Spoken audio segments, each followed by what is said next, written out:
ပျော်ရွှင်ခြင်းရဲ့လျှို့ဝှက်ချက်ကျမရဲ့အနားမှာပူပန်မှုတွေဝန်းရံနေတဲ့အခါဒါတွေကိုမေ့ပြောင်းနိုင်ဖို့ကျမကြိုးစားရမယ်။ကျမမှာတောကတွေကြီးမားကောင်းကြီးမားနေပေမဲ့ကျမစိတ်ကိုတခြားတစ်နေရာကိုပြောင်းကြည့်နိုင်အောင်ကြိုးစားရမယ်။လိုအပ်ရင်အပြင်ဘက်ကိုပဲဖြစ်ဖြစ်ခဏလောက်ထွက်ကြည့်ရင်ထွက်ကြည့်ရမယ်လေ။လမ်းမှာတွေ့တဲ့ကျမအတိမိတ်ဆွေတယောက်ကိုပြုံးပြနိုင်အောင်ကျမကြိုးစားရမယ်။လူတိုင်းဟာအမျိုးအစားမတူတဲ့အပူတွေရှိနေကြတယ်ဆိုတာသိနေတာမို့ကျမတယောက်တည်းကွဲပြီးအားငယ်နေစရာမလိုပါဘူး။ငယ်ငယ်တုန်းကဆိုရင်အိပ်ဖို့စားဖို့လှလှပပလေးဝတ်ဖို့ကလွဲရင်တခြားဘာကိုမှစိတ်မဝင်စားခဲ့ဘူး။ကမ္ဘာပေါ်မှာကျမကအပျော်ရွှင်ဆုံးလို့ထင်ခဲ့တာလေ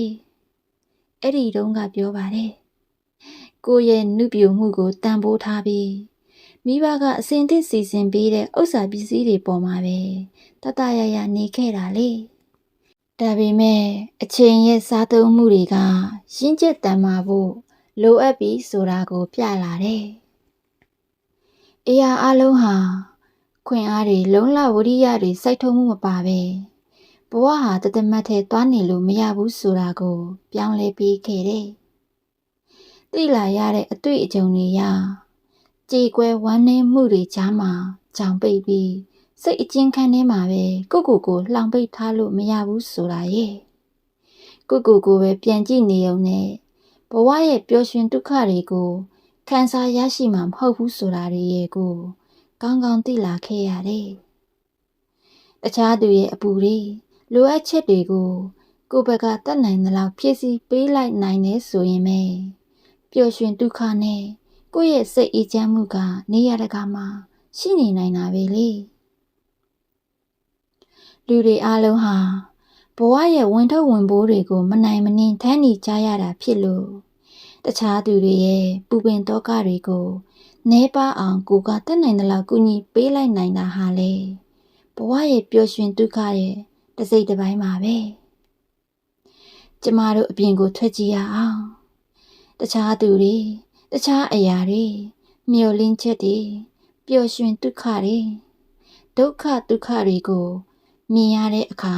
ကျမတို့ဘယ်လိုကူညီနိုင်မလဲဆိုတာကိုစဉ်းစားကြရအောင်ဒါဟာပျော်ရွှင်ဒုက္ခရဲ့လှုပ်ဝက်ချက်တွေပါပဲကောင်းမှုတစ်ခုခုနေ့စဉ်ပြုတဲ့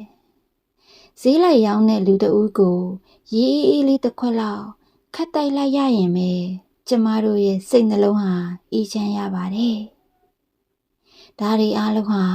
ပျော်ရွှင်ခြင်းရဲ့လျှို့ဝှက်ချက်ပါပဲဘဝမှာလူတိုင်းကတစ်ခါတော့ဘာလို့ဘာကန်ရမှန်းမသိအောင်တွေ့ဝေရင်လမ်းပြောင်းနေခဲ့ကြဘူးတဲ့အဲ့ဒီလိုကြုံလာရင်အကြာကြီးတွေ့မနေဘူးကိုဘာတွေလုပ်နိုင်မလဲဘာတွေလုပ်သင့်လဲဆိုတဲ့အတွေးနဲ့ပဲအမြန်ဆုံးတွင်အားပေးခိုင်းချင်ပါတယ်အသက်အရွယ်နဲ့အချိန်ကရှိတော့မှကိုဘဝရှိကြိုတွေးလို့ကြိုးစားထားရမှာပါလူတွေအိတ်နေတယ်ဆိုရင်တောင်အချိန်တွေကတော့လဲပတ်ရင်ကုံဆုံးနေစေပါပဲရက်တန်ထားလို့မရတဲ့အချိန်တွေဟာတွေ့ဝေနေတဲ့ကိုယ့်အတွက်အချိန်တွေနှောင်တတွေကလက်ဆောင်အဖြစ်ရောက်လာနိုင်လို့ပါပဲဘဝတစ်ခုကိုရရှိထားတဲ့လူတိုင်းအောင်မြင်မှုဆိုတာတဲ့စ조사မှုတွေရက်သက်မသွားဖို့ပဲအရေးကြီးတာပါစ조사မှုတွေမရက်သေးတွေကိုယ့်အတွက်ထိုက်တန်တဲ့နေရာတစ်ခုကတော့ရှိနေစမြဲပါပဲတွေ့ဝေလွန်းရင်ကိုယုံကြည်မှုတွေလည်းနည်းလာတတ်တယ်ကိုဘဝကိုမျက်တောင်မွေးတစ်စုံလောက်သာကြည့်ပြီးလမ်းပြောင်းမနေပါနဲ့မျက်စိတစ်စုံမြင်နိုင်သလောက်ခက်ဝေးကိုမြင်အောင်ကြည့်ပါ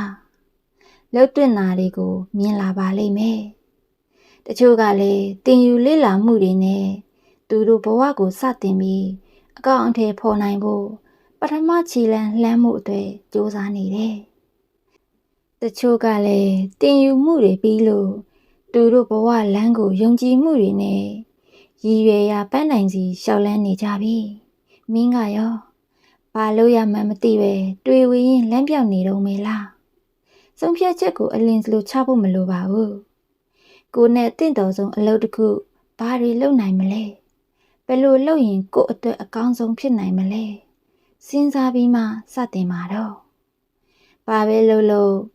စမိတဲ့ချိန်ကအစားအဆုံးသက်အထိအကောင်းဆုံးကြိုးစားနိုင်မှမင်းရဲ့ပန်းတိုင်ကိုရောက်မှာပါကိုယ့်အလုပ်အတွက်အရင်အနည်းမရှိလို့ဆိုတာပြင်းရည်ချင်းအတွက်အကောင်းဆုံးစင်ကြယ်ပါလို့ထင်မိပါတယ်ဘယ်သူမှမွေးကလေးကလူသားရအရာရာပြည့်စုံတဲ့သူမရှိပါဘူးကိုယ့်ဘဝအတွက်လိုအပ်တာတွေကိုအောက်ခြေကစတဆင်းချင်းစူးစမ်းပြီးအမြင့်ရောက်ဖို့တလန်ရမှာပါကံကောင်းလာမဲ့နေ့တွေနဲ့ကိုယ့်အတွက်အခွင့်အရေးရနိုင်မဲ့အချိန်ကောင်းကိုစောင့်နေရင်တော့မင်းရဲ့တန်ဖိုးရှိတဲ့အချိန်တွေကအချိန်လွင်နှောင်တတွေနဲ့စူးစမ်းမှုတွေမလုပ်နိုင်တော့ပဲအိုမင်းချင်းစီကိုမင်းကိုခေါ်ဆောင်သွားပါလိမ့်မယ်မင်းရဲ့မျက်စိနားအုံနောက်တကားကိုဖွင့်လို့လှုပ်တင်တာတွေမြင်အောင်ကြည့်ပြီးစူးစမ်းမှုတွေစတင်ပါတော့ပျော်ရွှင်ခြင်းတွေကိုလက်ခံရင်ဝမ်းနည်းမှုတွေကိုပါကြံ့ကြံ့ခံနိုင်မှုကိုယ်စိတ်ကိုအတင့်ပြင်ထားပါတက်ကြွတဲ့စိတ်တွေနဲ့နှိုးကြားစွာအလုပ်တွေလှုပ်ဆောင်ရင်စိတ်သက်တွေကြမိတဲ့အခါအရှုံးမပေးမိဖို့လဲကိုယ်စိတ်ကိုအတင့်ပြင်ထားပါချစ်ချင်းတွေမှာတာယာကြည်နူးမိရင်မုန်းခြင်းတွေရောက်လာတဲ့အခါရင်နှင့်ကြေကွဲခြင်းတွေခံနိုင်ရရှိဖို့ကိုယ်စိတ်ကိုအတင့်ပြင်ထားပါအောင်မြင်မှုတွေမှာပျော်ရွှင်နေရင်ကြာရှုံးမှုတွေနဲ့ဆုံတွေ့ရတဲ့အခါမှာလေကြံ့ကြံ့ခံရင်ဆိုင်တတ်ဖို့ကိုယ်စိတ်ကိုအသင့်ပြင်ထားပါလက်ရှိခဏတည်မြဲနေတဲ့အရာတွေမှာတည်ငြိမ်စွာအာရုံစူးစိုက်ထားရင်းနဲ့မတည်မြဲတဲ့လောကရဲ့တဘာဝကိုလည်းသတိပြုပါပြောင်းလဲမှုတွေကိုရင်ဆိုင်နိုင်မှုကိုယ်စိတ်ကိုအသင့်ပြင်ထားပါအရာရာတိုင်းကိုအကောင်းဆုံးရှင်သန်နိုင်မှုကိုယ်စိတ်ကိုအစဉ်သင့်ပြင်ထားပါ